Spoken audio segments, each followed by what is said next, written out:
안녕하세요, 시목입니다. 오늘도 바이블 썰을 가지고 여러분 앞에 찾아왔습니다. 오늘은 또 새로운 썰로 여러분께 인사를 드리려고 합니다. 산상수훈에 대한 이야기를 하려고 그래요.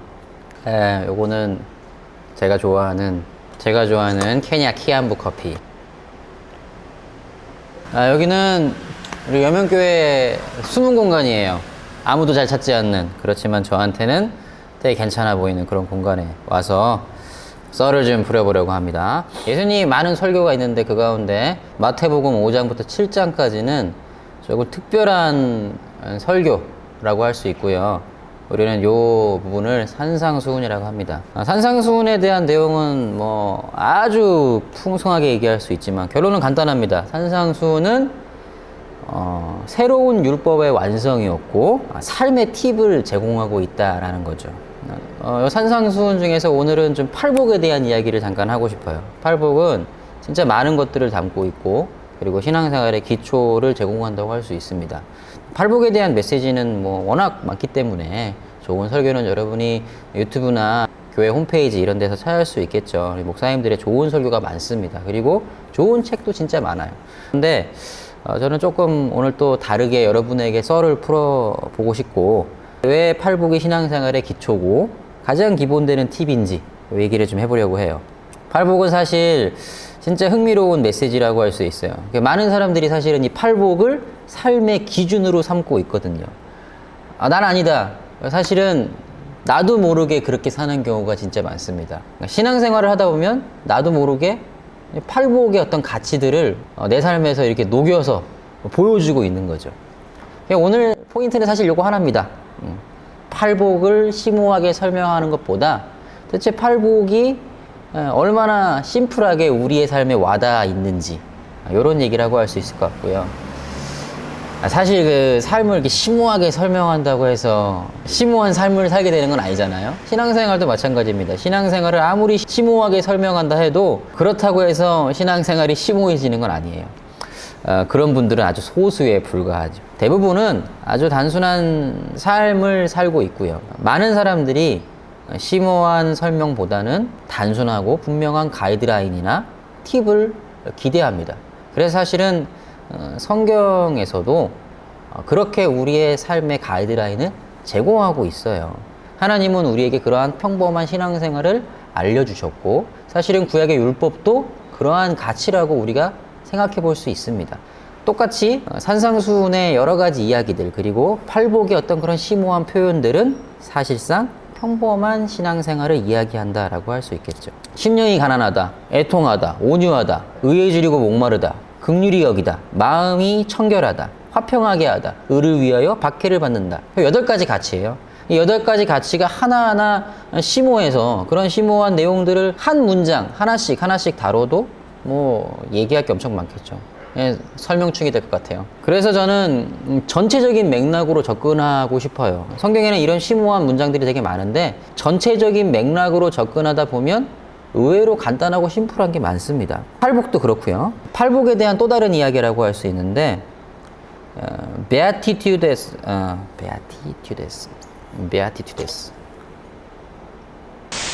팔복은 베아티튜데스라고 합니다. 프랑스 말 같기도 하고 조금 특이한 표현이에요. 실제로 프랑스어에는 이 단어가 완벽한 행복을 의미합니다. 영어 성경 표제로 사실은 이 베아티튜드라는 말이 있는데 라틴어에서 온 말입니다. 라틴어 성경에서는 한글로 팔복 이렇게 적혀 있지는 않을 거 아니에요. 베아티튜드 이렇게 적혀 있습니다. 참 행복이라는 의미예요. 그래서 천주교회는 팔복을 표제로 팔복 이렇게 적지 않고 복에 대한 설명 이렇게 적지 않고 행복 선언 요렇게 표제를 붙여놨어요. 제목을. 그러니까 여기 8개의 복에 대한 문장들은 행복 선언문이라고 볼 수 있겠네요. 공동번역 성경에는 요렇게 적혀 있습니다. 마음이 가난한 사람은 행복하다. 슬퍼하는 사람은 행복하다. 온유한 사람은 행복하다. 옳은 일에 줄이고 목마른 사람은 행복하다. 자비를 베푸는 사람은 행복하다. 마음이 깨끗한 사람은 행복하다. 평화를 위하여 일하는 사람은 행복하다. 옳은 일을 하다가 박해를 당하는 사람은 행복하다. 멋지네요. 행복한 삶을 위한 선언문. 그래서 어떠한 사람은 행복하다라고 8가지를 이야기하고 있는데 이 행복한 삶에 대한 8가지의 접근이 산상수훈의 첫 문단입니다. 그러니까 예수님은 삶에 대한 이야기를 했어요. 그리고 이 삶에 대한 이야기를 꺼내면서 첫 문장들을 기록할 때 이러이러한 사람은 행복하다, 마음이 가난한 사람은 행복하다 이러면서 행복한 삶을 포괄적으로 이야기하고 있습니다. 여기에 어울리는 예가 뭘까 제가 한번 생각해 봤어요. 정말 잘 어울리는 예가 있습니다. 대한민국은 민주공화국이다. 대한민국의 주권은 국민에게 있고 모든 권력은 국민으로부터 나온다. 이게 헌법 제1항 2항이거든요. 국민의 행복한 삶, 권리와 의무, 삶의 필수적인 조건들을 포괄적으로 서술하는 그 두꺼운 책의 첫 머리에 써 있는 문장들입니다. 저는 팔복을 이런 문장이라고 생각해요. 7장까지 이어지는 대헌장의 서문이다.